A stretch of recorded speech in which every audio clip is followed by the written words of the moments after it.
everyone thinks the most dangerous place on a cruise ship is right here, out on deck.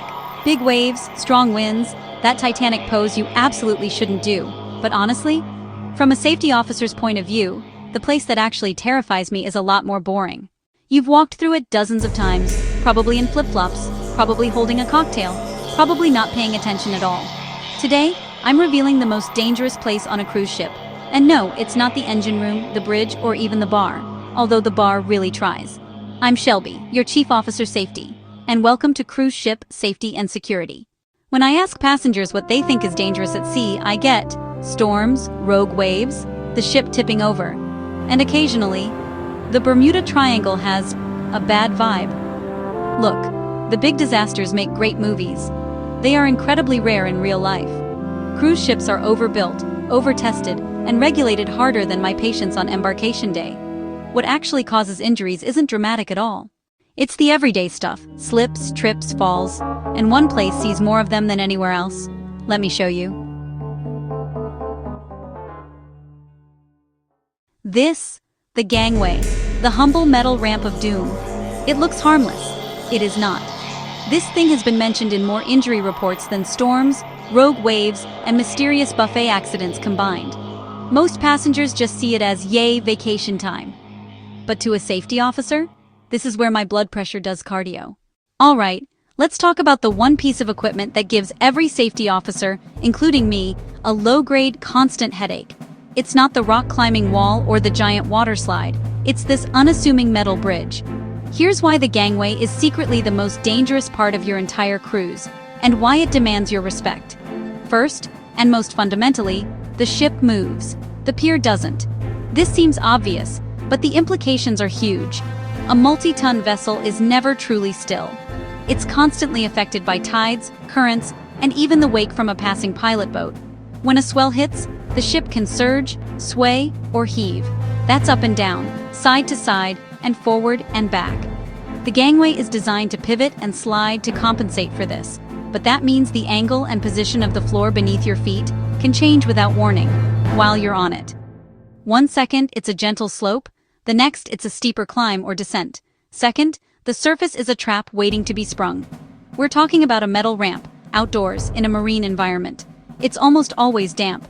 Rain is the obvious culprit, but sea spray can coat it in a fine, salty, slick film. Then you add the human element, drips from wet swimsuits, residue from sun cream and lotion, and sand carried on shoes and bags. That wet metal, even with its textured grip, becomes incredibly slippery. And what's the official shoe of most cruise passengers? Flip-flops.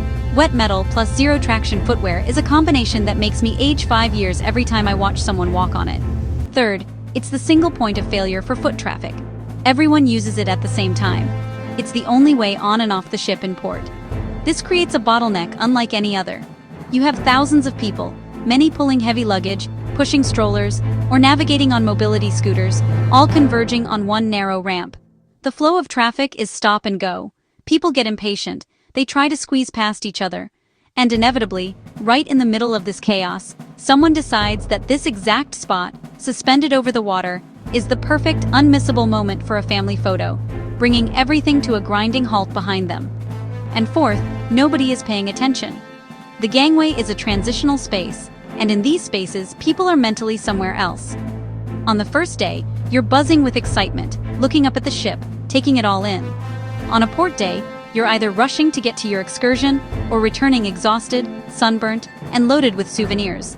And on the last day, you're wrestling with your bags, mentally running through your flight details and pretending you didn't just cry at the farewell breakfast.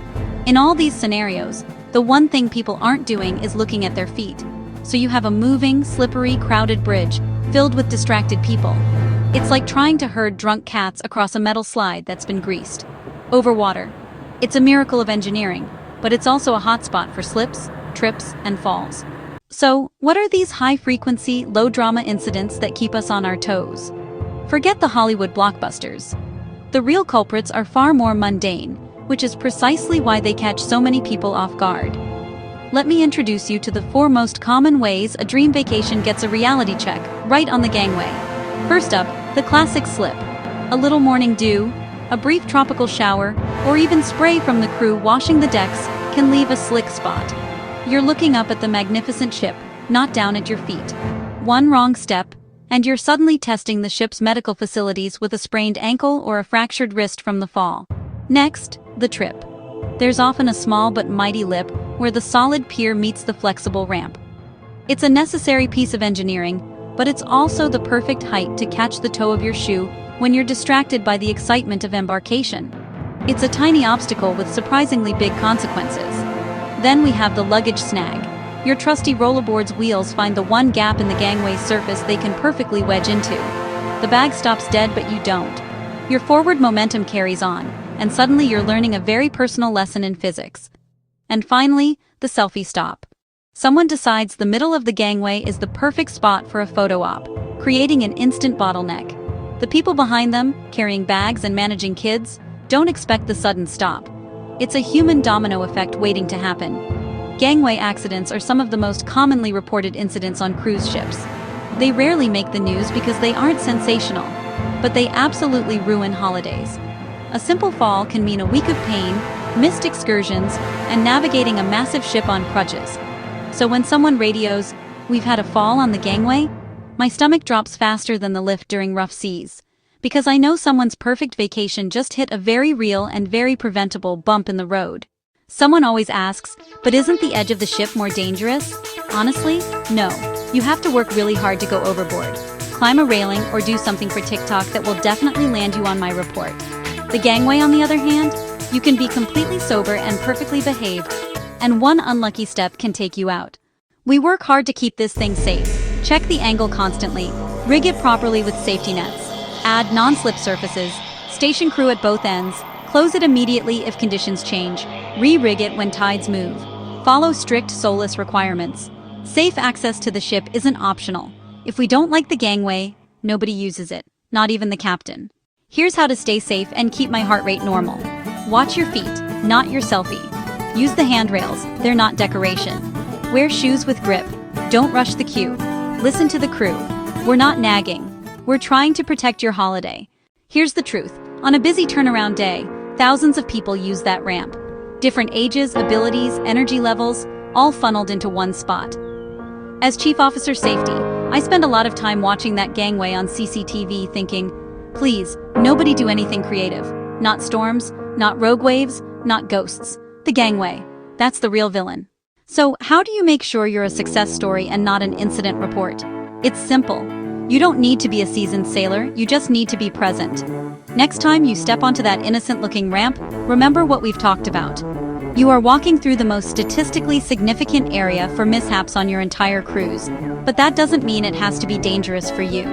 I want you to remember my 3-second safety rule. It's easy.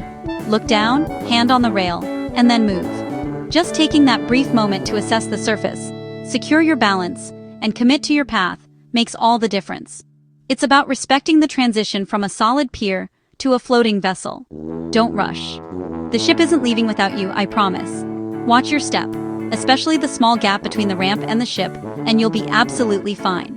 And frankly, I'll sleep a lot better knowing you're all aboard safely. Now, if you found this deep dive into the world of gangway safety even remotely interesting, and I hope you did, do me a favor. Hit that like button, subscribe to the channel, and make sure you ring the notification bell. That way you won't miss our next episode of Cruise Ship Safety and Security, where we'll be tackling another surprising topic. And now for a challenge. I've told you what the statistics say, but I want to hear from you. Tell me in the comments, what do you think is the most dangerous place on a cruise ship? Is it the buffet line at peak feeding time? The casino after a big jackpot? Or, as some of my crew would argue, the bar at 1 a.m.? Give me your best, most creative, or most insightful answer. The comment with the best safety tip or the funniest observation gets pinned. I can't wait to read what you come up with. Thank you for joining me today and for taking an active interest in your own safety. It's what allows us to have incredible, worry-free adventures at sea. I'm Shelby, your Chief Officer Safety. Stay safe, keep your shoes dry, and I'll see you in the next one.